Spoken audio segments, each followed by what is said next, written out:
Good morning students. अभी सीखेंगे हम फटाफट से d upon D x differentiation of trigonometric terms का differentiation d upon D x of sine x. ये होता है आपका cos x।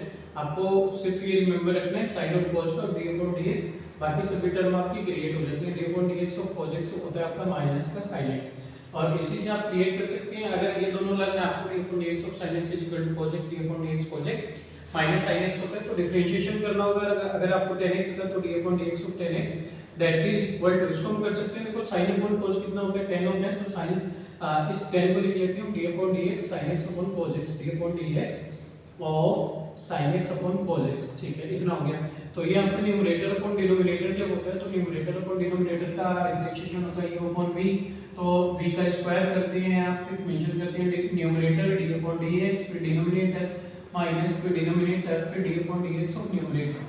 ठीक है, तो यहाँ पर भी सेम ही करोगे। डिनोमिनेटर का स्क्वायर तो यहाँ हो जाएगा cos x का स्क्वायर, cos x का स्क्वायर, और फिर आप करते हैं यहाँ पर डिनोमिनेटर cos x, फिर करते हैं डी अपॉन डी एक्स, फिर न्यूमरेटर sin x, फिर माइनस न्यूमरेटर sin x, फिर डी अपॉन डी एक्स और डिनोमिनेटर मतलब cos x। तो यहाँ पर cos x का cos x होगा। देखो d upon dx of sin x कितना था, अभी मेंशन किया था d upon dx sin x cos x होता है, तो यहाँ cos x कर दिया, और माइनस sin x का sin x आएगा, और d upon dx of cos x कितना होता है, अभी किया था d upon dx cos x minus sin x होता है, तो यहाँ माइनस sin x आएगा अपॉन कितना cos x होल स्क्वायर। तो ये हो जाएगा आपका cos x whole square x हो जाएगा, माइनस माइनस प्लस, ये sin स्क्वायर x हो जाएगा, और ये आपका cos x of whole square है। sin square theta plus cos square theta 1 होता है, तो 1 upon cos x of whole square, तो 1 अपॉन cos sec होता है, तो sec स्क्वायर x। इसका मतलब डिफरेंशिएशन ऑफ tan x कितना होगा, sec स्क्वायर x। अगर आप कहीं एग्जाम में भूल जाते हैं तो इसको क्रिएट कर सकते हैं। sin और cos का लेवल है तो आप सभी क्रिएट कर सकते हैं।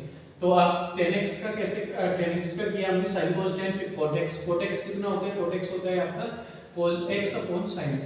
तो आप ये आइडेंटिटी यूज करके cot x का भी निकाल सकते हैं। sec x कितना होता है, 1 अपॉन cos x होता है, यहाँ से आप उसको भी निकाल सकते हैं। और cosec x कितना होता है, cosec x equal 1 upon sin x होता है। तो इसी आइडेंटिटी को न्यूमरेटर डिनोमिनेटर के आइडेंटिटी को यूज करके आप इन दोनों का डिफरेंशिएशन फार्मूला निकाल भी सकते हैं। तो आप लर्न भी कर सकते हैं और क्रिएट भी कर सकते हैं। If you have any query, any confusion, you can share your query or confusion at 9758329641। Thank you.